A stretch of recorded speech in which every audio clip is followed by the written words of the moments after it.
Good morning. Welcome to Drink with James, episode 104. It is 10:22 in the morning.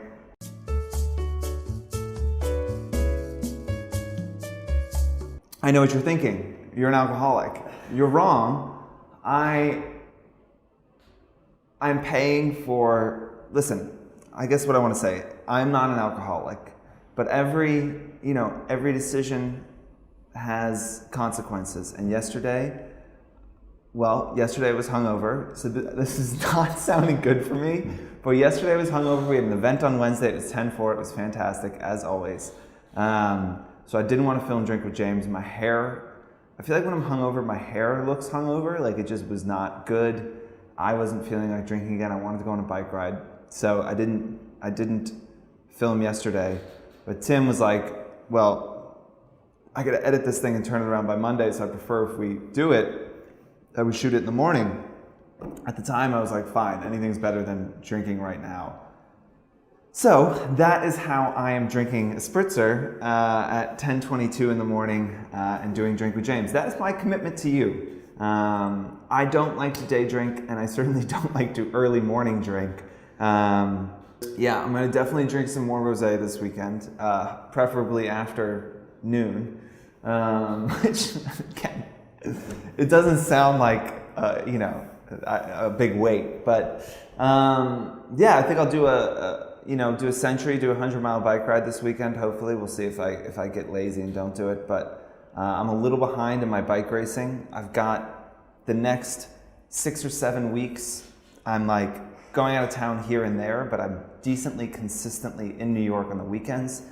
So this is kind of like the only time I have all year to pretend to be a bike racer. So I'm going to lean into that. I'm going to try and lose a little bit of weight. Much to my girlfriend's dismay, and just get like gross and gaunt, which is absolutely like where I would love to always be. I'm just gonna ride the bike until I can't really do it anymore, and then when I can't do it anymore, I'll call for a glass of rosé and I'll drink that until I fall asleep. So that's essentially my weekend plans. I might also buy some furniture. I have a furniture obsession. I love expensive furniture. I don't like cheap furniture. This isn't an obsession that just like goes across everything. But if it's something that's ridiculously expensive that I don't need, I am 100% into it. So I might go do some shopping for that as well. What kind of furniture are you looking for? I need a new coffee table. Who out there is an interior design blog? Maybe that can help me out. New York is small. My apartment is small. Finding a coffee table that works in a small space is not super easy. I also have a mix of materials. I've got a chrome and leather chair. I've got a like rust burnt orange like tweed couch.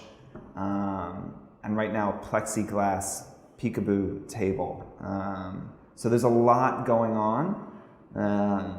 So the material choice is quite important, and I am not an interior designer. So I find things like this to be difficult. So we'll see. But right now, I can't find anything. Everything's too big for New York. It's impossible. So if you have any ideas, let me know. If you send me West Elm, I fucking block you. I do not own anything from West Elm. I will never own anything from West Elm. If you send me something from West Elm, you're canceled. Like I'm blocking you. You can't watch the show. Our relationship is over. So I think. Is that a little extreme? Is that a little extreme? Yes, but listen, it's 10:30 in the morning. I'm drinking, so all bets off today.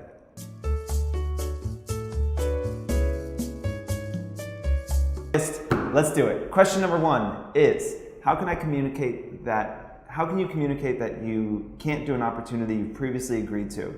We're going to touch on this if you have an agent and if you do not have an agent. Listen, things come up all the time. This space is famously like last minute. We just closed the campaign yesterday, and it involves a fairly involved brief in which influencers are going to have to like go into the woods and do something.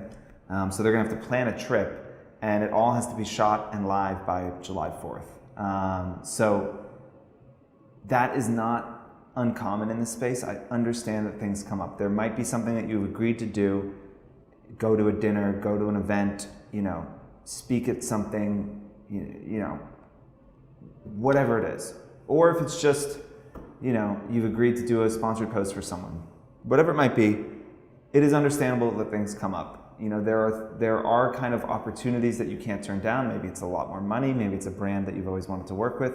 Maybe it's a trip to Bali, and for some reason you're a fucking idiot and you want to go to Bali. I understand that these things happen, and I don't think that you having to cancel will necessarily blacklist you from ever working with that brand again. But there is a right way to do it and a wrong way to do it.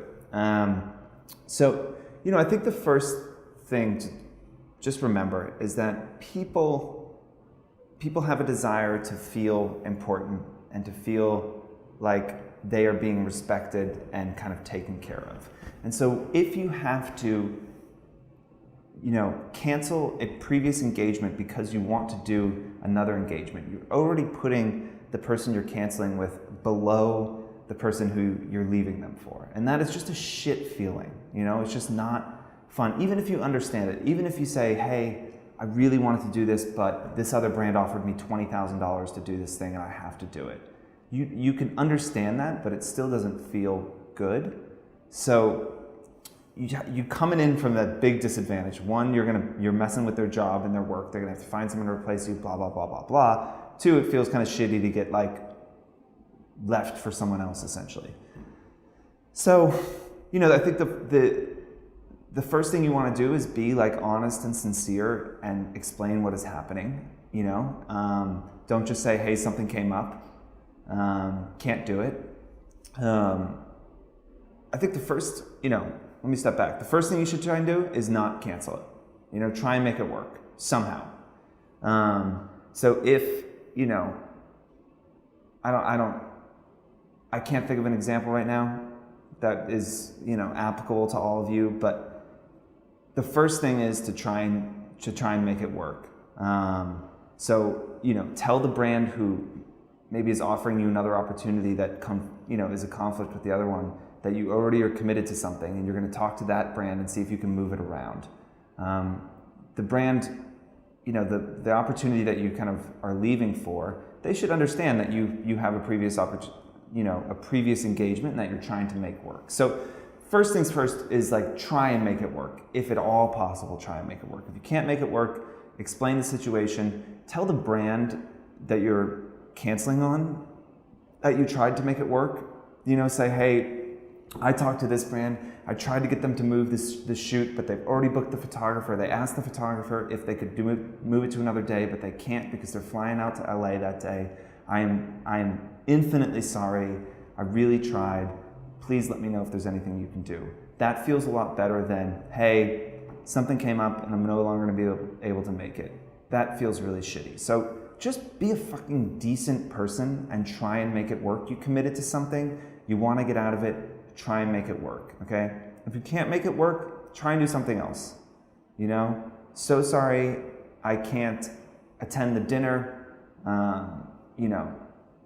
I'll give you guys, let's say it's a launch for a perfume and it's a dinner with the founder and 20 influencers, and it's very exclusive, blah, blah, blah, blah, blah. So you can't come to the dinner anymore. You'd still love to support the brand. Can they send you a bottle over and you'll make sure to get a post up or do an Insta story about it? Let me know if there's any key messaging or anything I should hit. So awesome, they're inviting you to the dinner to get the post out of you anyway. So you're saying, listen, I'm here to try and make this right for you. That's kind of the long and short of it. You should treat them with respect, make them feel important, show them that you tried to make it work even if you can't. Offer an alternative. If it's not something like a dinner or something, say hey, can we move our shoot date? Can we move this? How can we make this work? Can I do it remotely? Just try and make it work. If you absolutely can't, sincerely apologize and offer to try and do something else to support and help the brand, that goes a long way in making you feel good about it. And they may even say, hey, it's okay, I totally understand, you're good, you don't have to do anything. But just offering is a nice gesture. Now, if you have an agent, I understand that your agent might be the one to reach out to cancel your engagement. That totally makes sense. One of the nice things about having representation is that you don't have to be the bad guy. You can tell your agent to say, go get me more money. You can tell your agent to say, no, I'm not using that stupid hashtag. You can use your agent to say, so sorry, she has a previous engagement. Tell your agent the same thing. Tell them to try and make it work. Tell them to, all the stuff I just told you, make sure they are communicating that. And then the kicker is, and this is important, you as an influencer should also reach out.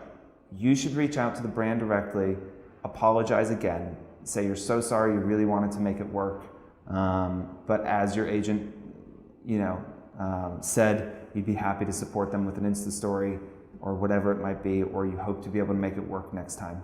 That little thing, 2 minutes of your time, your precious time that I know is so strapped, 2 fucking minutes, write an email and say you're sorry, that you were really looking forward to it, and you hope to be able to do it next time.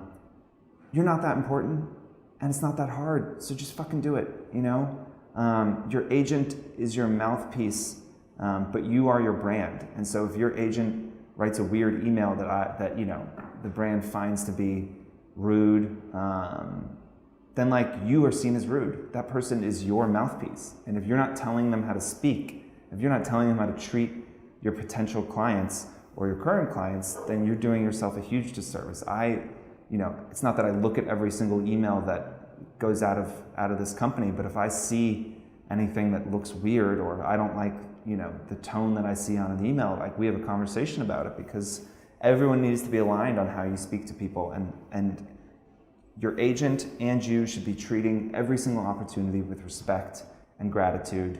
And if you cannot make it, with sincere regret and hope that you get to work together in the future. Easy thing to get right. If you get it wrong, it's really fucking annoying. I can speak from personal experience, and it is damaging to a level that it's probably hard to come back at. So, do better.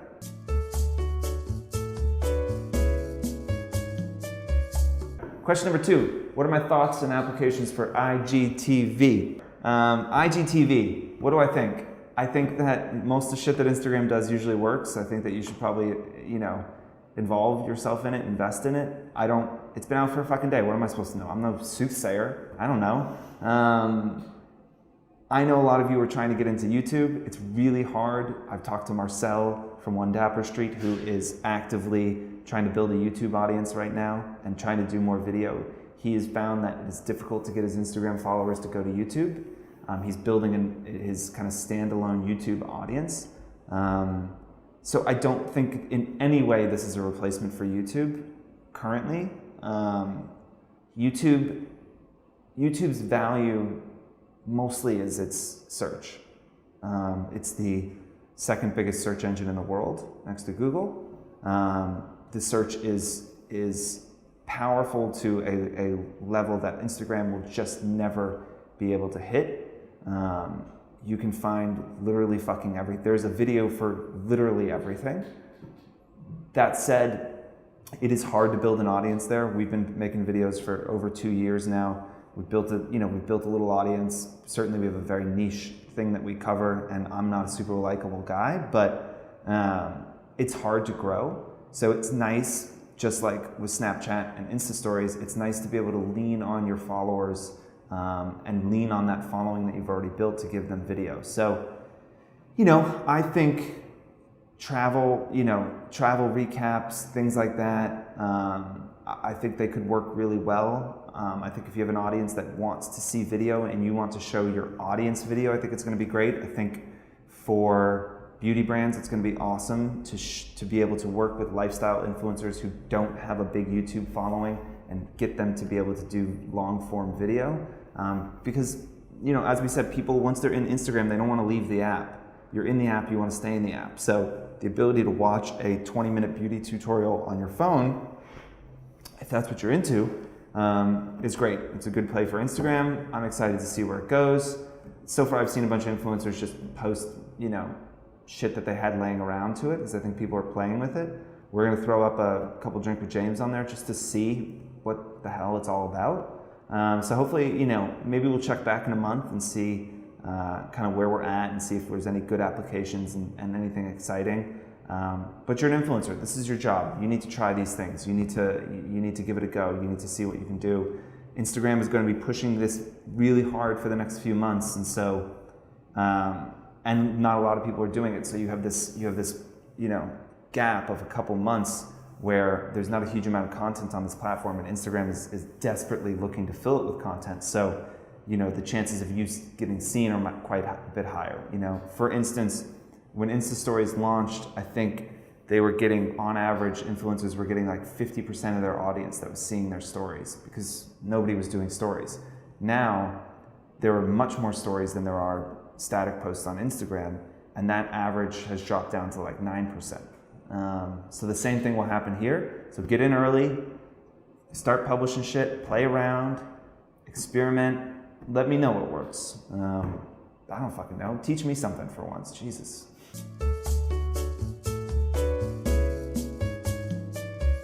Question number 3.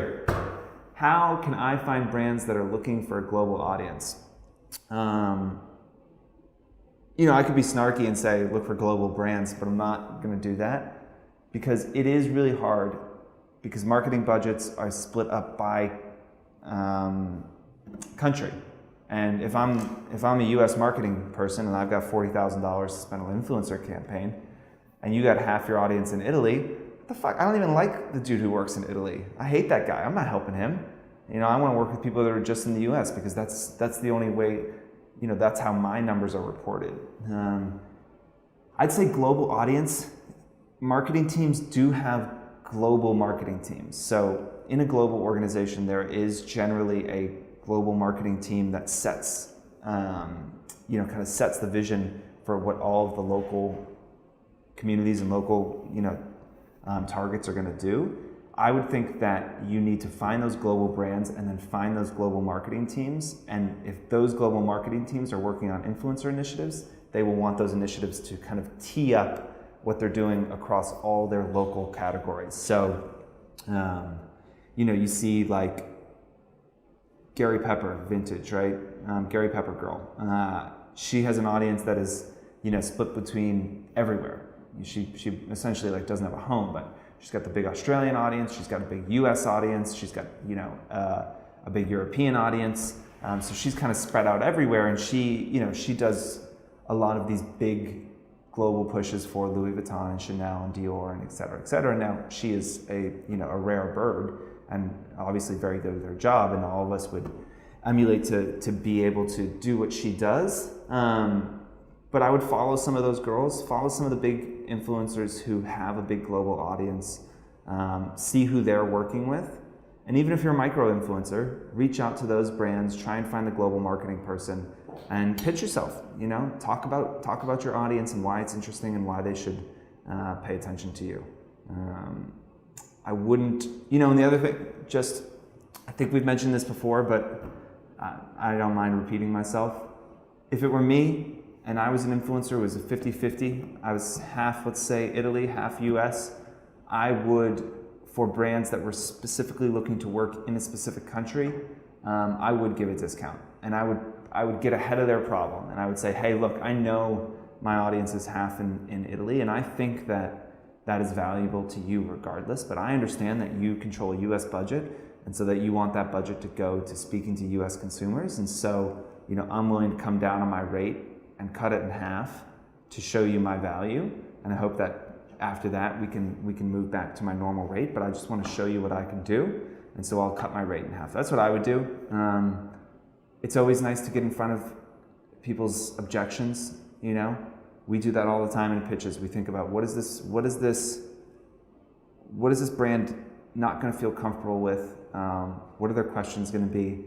What are their concerns? And we are open and honest about those and address them up front and provide the solution. So then you're just controlling the conversation. You don't have to have somebody come to you and say, oh, we love your content, but sadly, because you have 50% of your audience outside of the US, we can't work with you. And then you come back and say, well, I'll cut my rate in half. And now you're reactive. You're not being proactive. They've already made the decision. They've already said no to you in a conference room, and they want to work with someone else. And so you're done. You can't win that. But come to them before and say, hey, I know this to be true. I'm giving you a deal. Let's make this happen. I'm going to do this post with you. You're going to fucking love it. You're going to pay me my full rate moving forward, and you're going to realize that Italian audience is just as valuable to you as the US audience. Let's make some money. Let's do it. And they're going to be excited, and you're going to email me, and you're going to say, James, your advice literally changed my life. Thank you so much. And I will say, yeah, it's just what I do, How often should you be, I don't know how you would find out who's a brand's audience is, but is there a way, one, that you can maybe find out who the brand's audiences are, and then two, should you be using that to market yourself because you can speak to the same audience? There's a decent amount of information about brands on the internet. Read, and especially if they're a public company, you can learn essentially anything about them. We've in pitches all the time, we've gone into annual reports for companies, and we've looked at their marketing budgets, and we've looked at what their CMO wrote about what their goals are. And it's definitely smart to come to the table with knowledge and be able to say, it's interesting that you say that you're only focused on the US, because I just read an interview with your CMO last week that said you were making a big push globally. Now what are they going to say? Educate yourself. Knowledge, it's not enough to just be able to take a nice photo and of your matcha. You need to, the thing that we have been talking about, and I think that we're going to continue to talk about over the next 6 to 12 months, is the hopeful swing to professionalism, to higher level of professionalism in the influencer space. And that does not just mean answering your emails on time and doing what you say you're going to do, but it also means educating yourself and treating the business side of this more like a job as well, and coming to those meetings with an understanding of who you're meeting with, what their goals are, what their problems are, and so you can position yourself as the solution to those problems. That's what every salesperson does. That's what every good marketer does. You got to do your research. So yeah, it definitely makes sense to learn a little bit about the brand and where their audience is and what their goals are. Did they just open a store somewhere? We get Women's Wear Daily, Ad Week, Ad Age, all those. I read an article on Women's Wear about a beauty brand making a push to digital. We send them an email today. Hey, saw you in Women's Wear today. Saw you're making the push to digital. We've helped your 50 competitors do this if you want to jump on board. So it's easy. Read for 15 minutes a day. You'll know a lot more about the space.